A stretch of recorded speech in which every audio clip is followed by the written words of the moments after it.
I have to admit, until I became a priest, I never, ever, not once, attended a service on Christmas Day.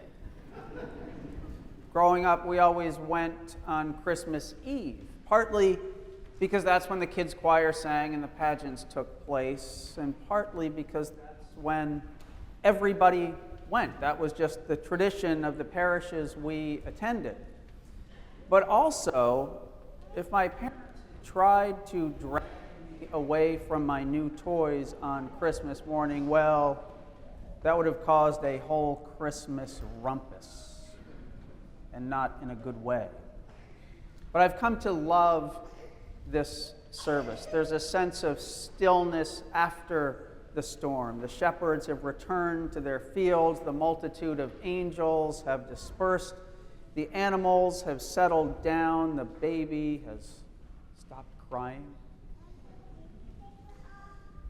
I imagine Mary and Joseph enjoying a moment of satisfied quiet as baby Jesus sleeps on his mother's breast. And it is into this tranquil sliver of holiness that we gather this morning. It's just us and the full Bethesda choir kneeling before the manger, coming into the presence of the Christ child, gazing upon him with awe and reverence, and embodying what it means to sing, "Oh, come, let us adore him." Because in the end, that's what all of this is about. Allowing the light of the gospel to wash over us, to recognize that despite our failings and our brokenness and the myriad ways we make messes of all sorts of things, God so loved the world that he sent his Son to live and dwell as one of us.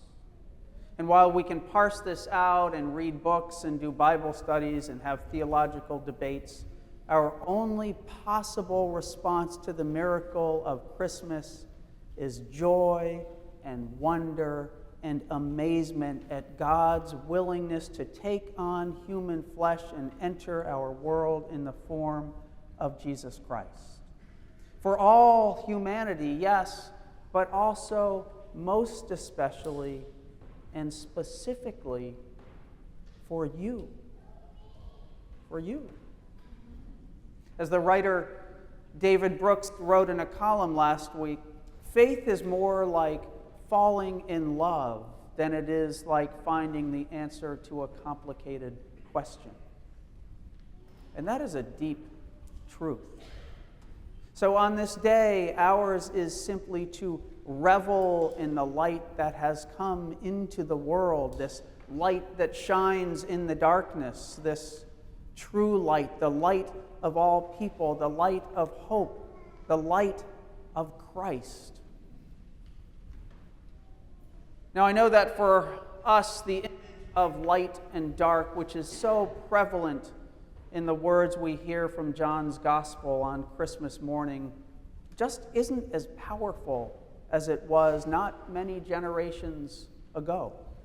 We can't help but take light for granted in our modern world. If we want light, we flick a switch and behold, let there be light. When the sun goes down, there are street lights and headlights and exterior lights. If we're fumbling around for our keys in a dark parking lot, our phones have flashlights. We basically have the power to turn night into day if need be, and we are rarely ever inextricably cast into a darkness that we cannot illuminate.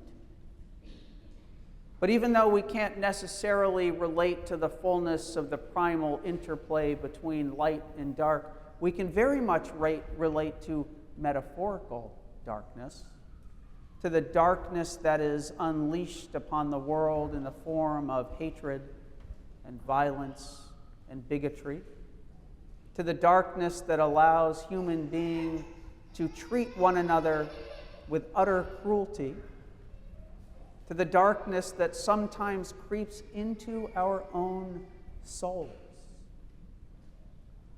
But here's another truth about darkness.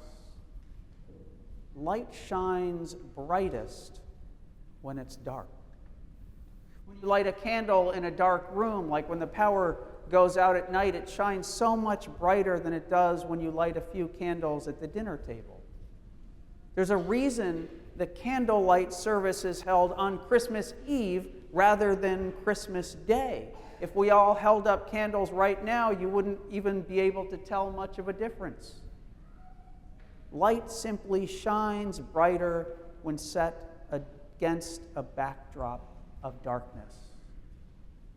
And so when hard things, dark things, heartbreaking things happen in our lives or in our world, that's when the light most clearly pierces the veil of darkness. At Christmas, we stand in the light that entered the world in a stable some 2,000 years ago. We gaze up at the light that continues to guide us toward the manger. We revel in the light that can never be extinguished, that light that shines in the darkness, and the darkness did not overcome it. That's what Christmas is all about. This light that casts out the fear and darkness that surrounds and at times overwhelms us and replaces it with hope. And if there is anything we could use right now, if there is anything we crave, it is hope. The hope that justice will prevail. The hope that your life has purpose and meaning. The hope that you are loved by God, not for anything that you've done or failed to do, but simply because you are marvelously made in God's image. This Christmas season, allow yourself to be bathed in the light of Christ. Allow yourself to be overwhelmed by the light of Christ. Allow yourself to rejoice in the light of Christ that always and forever shines brightest in the darkness. And thanks be to God for this great gift of Christmas.